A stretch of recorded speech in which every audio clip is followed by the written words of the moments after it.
पोली clinic. हजुर, प्रदेश number 2 कै कार्डियोलोजिस्ट डीएम महिला डाक्टर मधु गुप्ता सेवा दिँदै हुनुहुन्छ। साथै doctor Maheshwar Prasad Kurmi consultant physician, doctor Shyam Kumar Gupta नवजात शिशु तथा बाल रोग विशेषज्ञ, डाक्टर तरनुम अफरोज, डाक्टर राजेश शाह स्त्री तथा प्रसुति रोग विशेषज्ञ र doctor Ranjit Chaurasia neuro surgeon. हाम्रा सेवाहरू कार्डियोलोजी, डायबिटोलोजी, न्युरोलोजी, पल्मोनोलोजी, ग्यास्ट्रोलोजी, गाइनकोलोजी र पेडियाट्रिक। साथमा ECG, echo, UST, TMT, Holter, ABP, PFT, endoscopy पनि गरिन्छ। सम्पर्क Birgunj heart and super speciality poli clinic, Akriti tower, तेस्रो तल्ला, बिर्ता 10 तले भवनको उत्तरपट्टि। मोबाइल 984130 07648 र 9826 82980। क्लिनिक खुल्ने समय बिहान 7 बजेदेखि बेलुकी 8 बजेसम्म। One of the best clinic, Birgunj heart and super speciality poli clinic. काका काका ए लौ न, के भो काकालाई? ओहो, हार्ट अट्याक भए जस्तो छ त। लौ न, छिटो गरौँ न, यहाँ मान्छे मर्ला जस्तो भइसक्यो। के गर्ने त, कहाँ लैजाने? अब यता लग्ने उता लग्ने भनेर समय खेर नफालौ, बरु सिधै डाक्टर जितेन्द्र कुमार मिश्राकोमा लिएर जाउँ। डाक्टर जितेन्द्र, त्यहाँ चाहिँ किन लैजाने नि? किनभने प्रदेश नम्बर 2 मै एकमात्र क्याथ ल्याब सञ्चालन गर्न सक्षम डाक्टर हुन् जितेन्द्र कुमार मिश्रा। ए हो र? अनि के सुविधा उपलब्ध छन् त? सेवाहरू जालीद्वारा मुटुको बन्द रक्त सञ्चार खोल्ने एन्जियोप्लास्टिक, मुटुको चालमा गडबडी भएमा ब्याट्री हालेर ठिक गर्ने पेसमेकर, मुटुको बन्द रक्त सञ्चार जाँच गर्ने एन्जियोग्राफी, दौडाएर मुटुको चाल हेर्ने टिएमटी, मुटुको भिडियो एक्सरे, इको तथा इसिजी का साथै मुटुसँग सम्बन्धी कुनै पनि समस्याको समाधान तथा उपचार सहजै पाइन्छ। साथै घरमा बसी टेलिफोन मार्फत परामर्श पनि लिन सक्नुहुनेछ। विस्तृत जानकारीका लागि सम्पर्क डाक्टर जितेन्द्र कुमार मिश्रा। सम्पर्क नम्बर 9812 93969 र 9802 018 19। विकास निर्माण कार्यका लागि अब तपाईको साथमा पीसी इन्फाटेक प्राइभेट लिमिटेड। कुनै पनि संरचना निर्माण गर्न अहिलेको आवश्यकता भनेको हेभी मेसिनरी इक्विपमेन्ट हो, जुन सजिलै अनि खोजे जस्तो पाउन गाह्रो हुन्छ। तर अब तपाईको साथमा छ पीसी इन्फ्राटेक प्राइभेट लिमिटेड, जहाँ हेभी इक्विपमेन्ट जस्तै bitumen distributor, paver finisher, pneumatic roller, motor grader, backhoe loader, soil compactor, tandem roller, transit mixer, excavator, hydra crane, boring गर्ने machine, concrete pump, diesel generator लगायतका सामग्री सुपथ अनि सहजै तपाईकै ठाउँमा पाउन सक्नुहुन्छ। दैनिक, मासिक वा वार्षिक तपाईको आवश्यकता अनुसार भाडामा लिन सकिने सुविधा। विस्तृत जानकारीका लागि सम्पर्क PC infratech private limited, Birgunj Ramgadhwa 24, dry port नजिकै। सम्पर्क नम्बर 9845 34 771 र 9845 58 749। पीसी इन्फ्राटेक, विकास निर्माणका लागि तपाईको साथमा।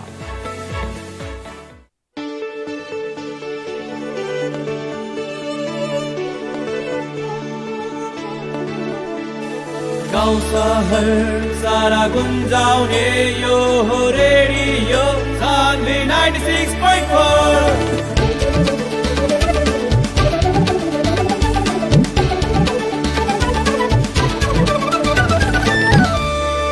रेडियो सान्वी 96.4।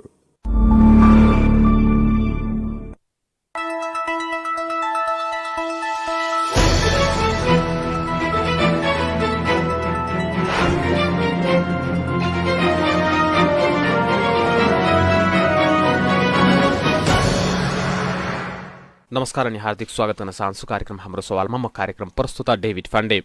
एफएमएनको 96.4 मेगाहर्ज, इन्टरनेट अनलाइनको www.radiosanvi.com र हाम्रो official Facebook page radio Sanvi मार्फत तपाईले हामीलाई सुनिरहनु भएको छ। कार्यक्रम हाम्रो सवालमा रहेर आइतबारदेखि शुक्रबारसम्म बेलुका 6:30 बजेदेखि 7:15 बजेसम्म समसामयिक विषयवस्तुमा केन्द्रित रहेर विभिन्न व्यक्तित्वसँग छलफल गर्नेछौँ।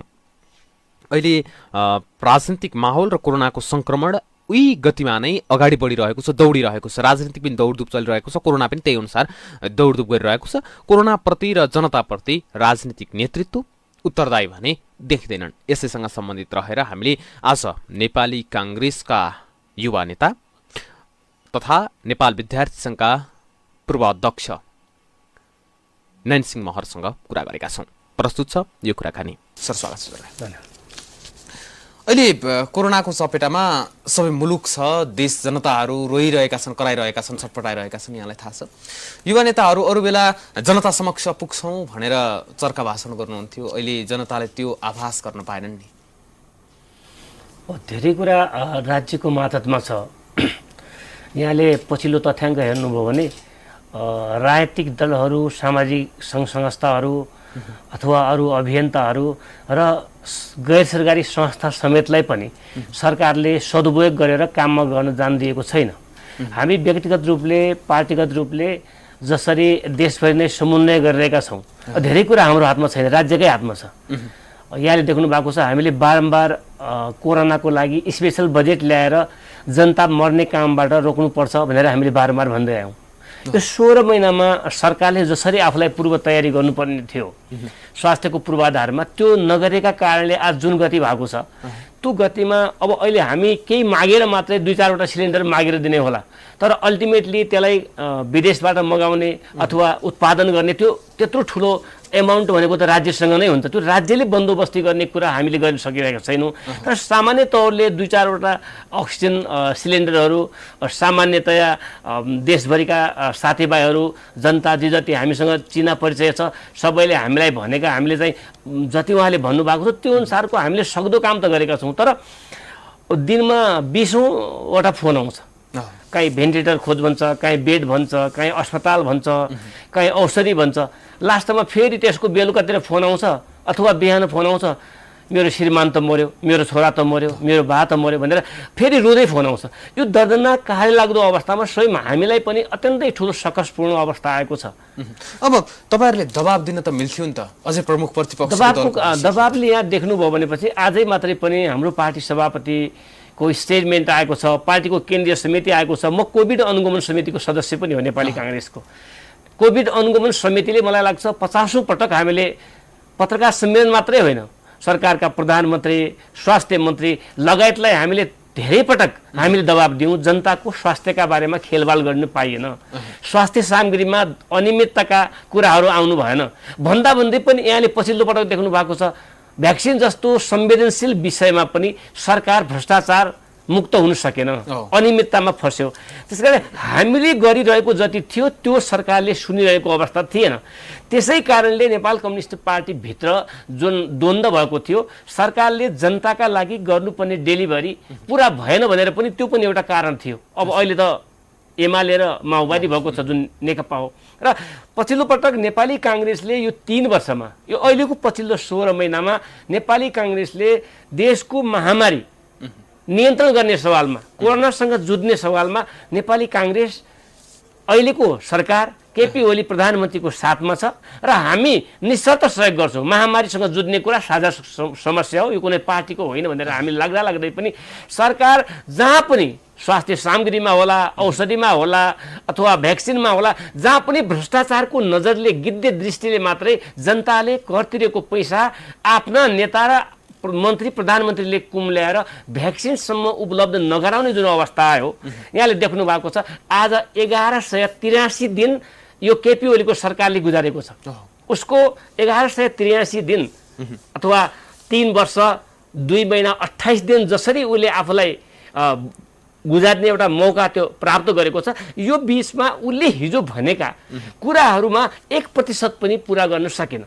यी कुरालाई हामीले जनता माझ पनि भन्यौँ, कहिले हामीले प्ले गार्ड बज्यौँ, कहिले चाहिँ हामीलाई यस्तो स्थिति अलिकति सजिलो भएको बेला हामी धर्नामा बस्यौँ, तर हाम्रो सुनवाई भएन।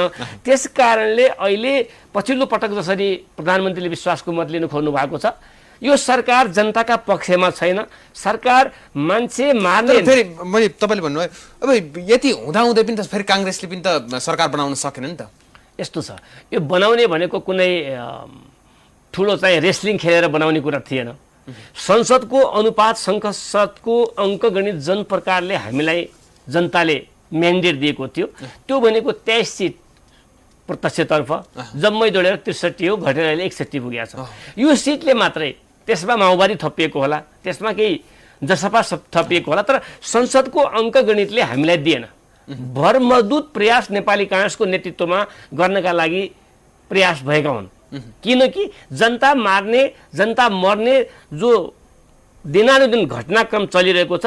यसलाई रोक्नुपर्छ र जनताका लागि कल्याणकारी स्थिति अनुसारको सरकार निर्माण गर्नुपर्छ। त्यसको लागि यो अब यस्तो अवस्था छ, नेपाली कांग्रेसको काम भनेको विज्ञप्ति निकाल्ने, यो सरकारले केही गरेन भन्ने मात्र हो होइन। नेपाली विकल्पहरू त छैन नि त। नेपाली विकल्प धेरै विकल्प हाम्रो अगाडि छैनन्, तर नेपाली कांग्रेस केन्द्रीय समितिको तपाईले आजभन्दा 12-13 महिना अगाडिको बैठकको निर्णय हेर्नुहुन्छ भने पहिलो पटक प्रादेशिक तवरमा पनि केन्द्रीय संघीय संसदका तर्फबाट पनि नेपाल सरकारको राज्य कोषमा कोरोना नियन्त्रणका लागि पैसा जम्मा गर्ने पार्टी नेपाली कांग्रेस हो। अरू पार्टीले आजसम्म पनि गरेका छैन जस्तो लाग्छ मलाई। त्यसकारण तर त्यो पैसा समेत त्यति मात्रै भएन, देशी विदेशी जनताको कर तिरेको पैसा जसरी बास्केट फन्डमा जम्मा भएको थियो, सरकारले त्यो कुम्ल्याउनुतर्फ मात्रै लाग्यो, सरकार जनताका तर्फ जनताका लागि काम गर्नुतिर नलागेका कारणले आज यो अवस्था आएको। यद्यपि अब खुला परिस्थिति छैन, सरकारका विरुद्धमा ठुल्ठुला डेमोन्स्ट्रेसन गर्ने, ठुल्ठुला जुलुसहरू निकाल्ने, सरकारलाई बाध्य बनाउने किसिमका जति हरकतहरू जति कदमहरू हामीले गर्नु पर्थ्यो त्यो गर्न नसकेको अवस्था फेरि स्वास्थ्य समस्याका कारणले पनि हो। तर सरकार आफैमा जसरी अभिभावकत्व ग्रहण गरेर जनताका लागि काम गर्नुपर्ने थियो त्यो भएन। यहाँ मैले पुस 5 गते प्रधानमन्त्री केपी शर्मा ओलीले संसद विघटन गर्ने सिफारिस गर्नुभयो, राष्ट्रपतिबाट निर्णय भयो। 13 गते तपाईहरुले निर्णय गर्नुभयो, केही समय पछाडि करिब 1 हप्ता लगाएर नेपाली कांग्रेसले चाहिँ यसको विरुद्धमा जाने भनेर। अनि त्यस पछाडिपट्टि भएका जति पनि आन्दोलन र जुलुसहरूलाई चाहिँ तपाईहरुलाई केही समस्या भएन, अनि त्यति रकम खर्च गर्न सक्ने नेपाली कांग्रेसले अहिले एउटा कुनै ठाउँमा कोभिड अस्पताल बनाउनको लागि अक्सिजन आयात गर्नको लागि यिनीहरु पहल गर्न सकिन्न र के सत्ता नै चाहिन्छ त्यसको लागि? यहाँले पुरै बुझ्नु भएन।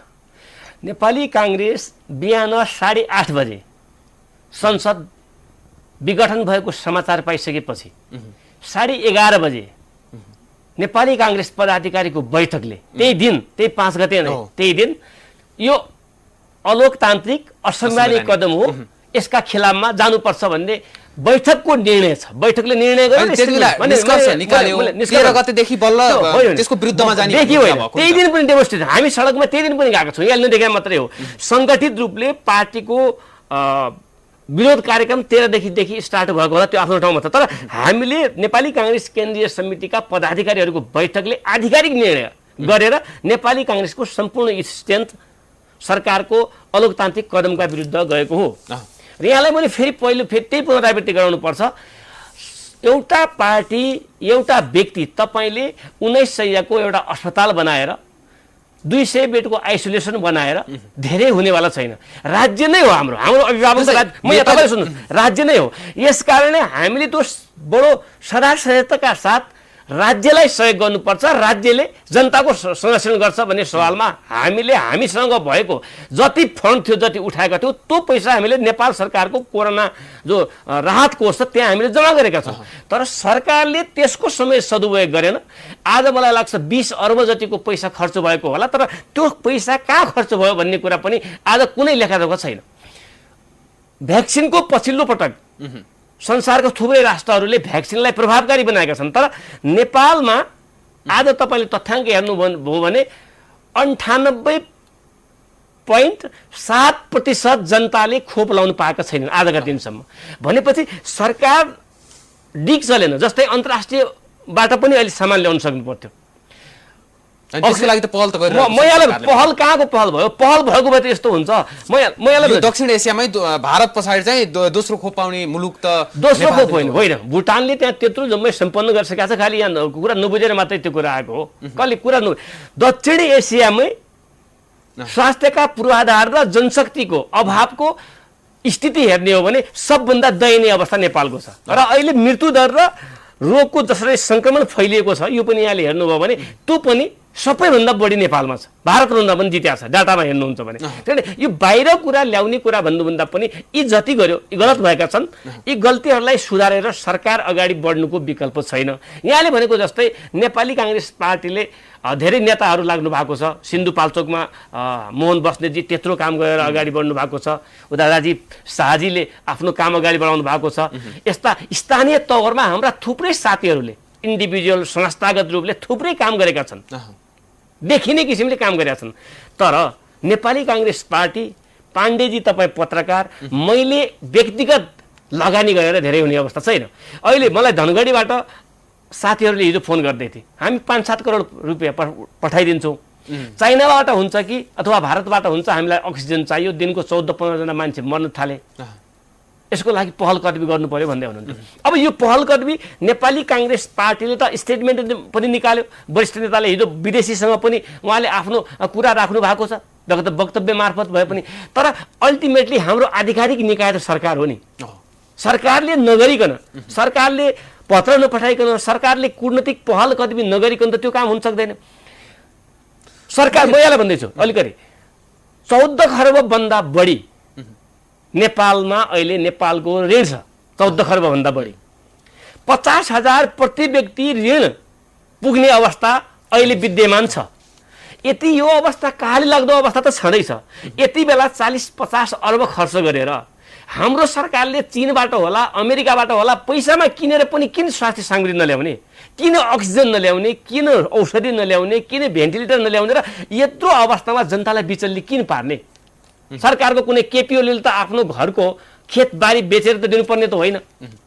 अर्थमन्त्री विष्णु पौडेलले सुकुम्बासीका नाममा पहिले रूपन्देहीमा बनाएको घर त दिनुपर्ने होइन, त्यो झोपडी त बेच्नुपर्ने होइन, अहिले जति पैसा कमाए पनि त्यो त राज्यको सम्पत्ति हो। तपाईँ र हाम्रो सार्वजनिक सम्पत्तिलाई जनताकै पक्षमा यत्रो ट्याक्स दिएका छन्, यस्तो अवस्थामा पनि सबैले राज्यलाई सहयोग गरेर सबैले कर तिरेका छन्, तर करको बदला सरकारले दिइसकेको छैन। सरकार यहाँले देख्नु भएको छ यो 3 वर्षमा त ऊ त आफ्नो पार्टीको पजनी, आफ्नो पार्टीलाई व्यवस्थापन गर्ने, कहिले प्रधानमन्त्रीको स्वास्थ्यलाई व्यवस्थापन गर्ने, कहिले सरकार टिकाउनुमै लाग्यो। सरकार गतिहीन भएका कारणले जति समस्या आएको छ सरकारका कारणले आएको छ। तपाईहरुले यति धेरै यो सरकारको विषयमा टिप्पणी गर्नुभयो, आलोचना गर्नुभयो, आरोप लगाउनुभयो। अब नेपाली कांग्रेस रचनात्मक प्रतिपक्ष मात्र भनिरहने हो अथवा अलि बलियो प्रतिपक्ष? सरकार सञ्चालनमा त प्रतिपक्षको भूमिका पनि उत्तिकै हुन्छ नि त। हामीले यहाँले के अनुरोध गरिदिनुपर्छ कि लामो दशकौं जनताको जो सपना थियो त्यो सपना पूरा गर्ने बेला हामीले नेपाललाई समृद्धितर्फ अगाडि बढाउँछौँ र लोकतान्त्रिक पद्धतिका लागि कहिले नलड्नुपर्ने नेपाल एउटा त्यो राज्यका रूपमा हामी स्थापित गर्छौँ भनेर हामीले देशभरि आन्दोलनका बेला भनेको। त्यसकारणले जनताले हामीलाई त्यो साथ पनि दियो र संविधान सभाबाट संविधान पनि निर्माण भयो। संविधानको कार्यान्वयन 3 तहको चुनाव सम्पन्न नेपाली कांग्रेसले गरिसकेपछि नेकपाको सरकार बन्यो, माओवादी र एमाले भनेर सरकार बनिसके पछाडि हामीलाई हिजोको वचन पनि हामी वर्गीय स्वार्थ राजनीतिक दलको मात्रै स्वार्थमा लागेनौँ।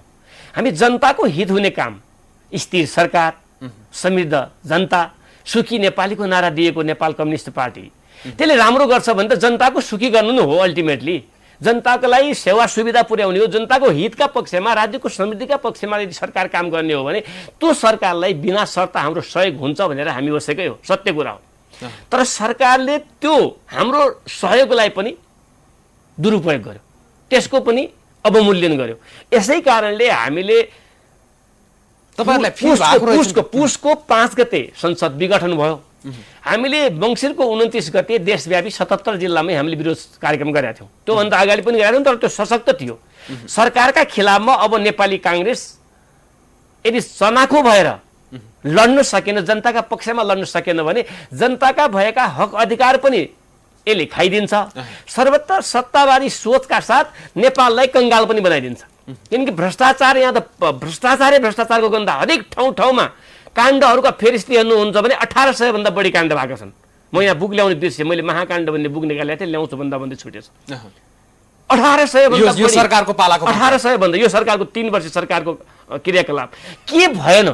यो सरकारको बेला कुन ठाउँमा भ्रष्टाचार भएन? के सुशासनका पक्षमा सरकार गिरेन कि? अर्थतन्त्र अत्यन्तै कमजोर भएन कि? भयो कि? विदेशीको सम्बन्धका बारेमा सरकारको कूटनीतिक पहल कदमी असफल भएन कि? सम्पूर्ण सेक्टरमा सरकार असफल भइसकेपछि हामीले 29 गतेबाट ध्वनिभूत यसका विरुद्धमा आन्दोलन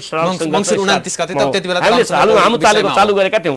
अर्को कार्यक्रम हाम्रो 8-9 गते तोकिएको थियो।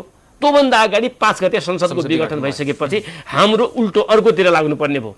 फेरि अधिकारका लागि जो हिजो हामीले कबुल गरेका थियौँ जनतासँग, हामीले लस्कस लोकतन्त्रका लागि आदरणीय स्वर्गीय गिरिजाप्रसाद कोइराला हाम्रो पार्टीका तत्कालीन सभापतिले उहाँले के भन्नुभयो कि हामीलाई एकचोटि साथ दिनुहोस्, हामी अब कुनै बेला पनि नेपालमा लोकतान्त्रिक अधिकारका लागि नलड्नुपर्ने व्यवस्था स्थापित गर्छौँ भन्नुभयो। तर आजका दिनसम्म आउँदाखेरि पनि फेरि व्यवस्था नै कहीँ कतै धर्मराउने हो कि भन्ने समस्यामा हामी छौँ। त्यसकारण हाम्रो परिस्थिति हिजो हामीले आन्दोलन नगरेको, हामीले सशक्त नबनाएको होइन, हामीले सदस्यका साथ सदाशयताका साथ सरकारलाई सहयोग गर्न खोजेको हो, त्यसको दुरुपयोग भयो। यहाँले भनेको कुरामा मेरो पुरा सहमति के छ कि सशक्त आन्दोलन, जनताका पक्षमा सशक्त प्रतिपक्ष बनाउनु पर्ने आज पनि जरुरत छ, त्यसमा लाग्नुपर्छ। अब यो सरकारको हिजो भएको घटनाक्रम, अस्ति भएको घटनाक्रमलाई मैले थोरै जोड्न चाहेँ। काङ्ग्रेसले धेरै प्रयास गर्यो सरकार भन्न, अङ्कगणितको कुरा भनेर हजुरले जोड्नु भयो। अब काङ्ग्रेसको बाटो कता हुन्छ? फेरि रचनात्मक प्रतिपक्ष भन्ने, विज्ञप्ति निकाल्ने बस्ने, अथवा अर्को विकल्पमा जाने? अब हामीसँग धेरै विकल्प छैनन्। तपाईँ हामीसँग पनि अहिले हामीले मास्कको प्रयोग गरेर बडो डरका साथ हामी कुरा गरिरहेको अवस्था छ। युवा पनि, वयस्क पनि, वृद्ध पनि सबैलाई कोरोनाले आफ्नो आक्रमणको शिकार बनाएको छ। दिनादिन यति अब त हजारौँ मान्छे पुग्न थालिसके को मृत्यु भइरहेको छ। यो बडो मानवीय र संवेदनशील प्रश्न हो। अहिले पनि सरकार जनताको अभिभावक, अहिलेको प्रधानमन्त्री, अहिलेको मन्त्रीमण्डल अथवा अहिलेको ब्युरोक्रेसी, अहिलेको सरकार नै जनताको अभिभावक हो। त्यो अभिभावकलाई नै सुधार्नुपर्ने अवस्था हो। बाँकी ठाउँ गएर हामीलाई धर छैन। तर सरकारले जनताका पक्षमा गर्नुपर्ने काम, अभिभावकत्व ग्रहण गरिसकेपछि अभिभावकले दिने सेवा सुविधा, उसको संरक्षण जो छ त्यो नै उसले गर्न सकेन भनेपछि त्यति बेला त्यो अभिभावकलाई गलत्याएर पनि हटाउनु पर्ने अवस्था आउँछ। पहिले अनुरोध गरिन्छ अभिभावकलाई, तपाईँ सुध्रिनुहोस्, तपाईँले यो ठाउँमा यसरी काम गरिदिनुहोस्, यो गर्नुहोस्। पहिले सिस्टमभित्र मात्रै हुन्छ। तर कहिलेकाहीँ जनता बचाउने सवालमा जहिले पनि संविधानभित्र रहेर मात्रै दुनियाँका कुनै पनि आन्दोलन र कुनै पनि परिवर्तन भएका छैनन्। यसकारण संविधानभित्रै रहेर हामी सरकारसँग अनुरोध सबै गरिरहेका छौँ। तर सरकार त्यो आग्रहलाई पनि नसुनेर जनता मार्ने काममा जनताको खिलाफमै रहिरहने भने मलाई लाग्छ धेरै दिन सरकार टिक्न सक्ने अवस्थामा रहँदैन र जनता स्वयं उद्वेलित भएर सरकारको खिलाफमा जान्छ। त्यसको नेतृत्व नेपाली काङ्ग्रेसले गर्छ र एउटा परिवर्तनको फेरि सङ्घर्ष हुन्छ, आन्दोलन हुन्छ। अब यही महामारीकै विषयमा कुरा गर्दाखेरि कमसेकम जति पनि तपाईँहरूका भातृ संस्थाहरू छन् तिनीहरू खासै सक्रिय भएनन्। त्यहाँका सदस्यहरू, त्यहाँका सक्रिय सदस्यहरूलाई कमसेकम अहिले आश्वासन मात्र, जनता समक्ष आश्वासन मात्र पुगेको भए पनि ठुलो औषधि जस्तो हुन्छ। जस्तै अहिले सङ्क्रमित दिनहुँ बढिरहेको खबर मात्र भन्दा पनि निको भएको खबर सुनियो भने उनीहरूको मनोबल बढ्दै जान्छ। यो अवस्था सिर्जना नेपाली काङ्ग्रेसले गर्न सक्दैन? पोजिटिभ पनि हेर्नुपर्छ। हामीले 4,31,191 सङ्क्रमण भएको बेला 3 लाखभन्दा बढी निको भएर घर पनि फर्किनु भएको छ। 4,66,000 को जसरी 466 को मृत्यु भएको छ।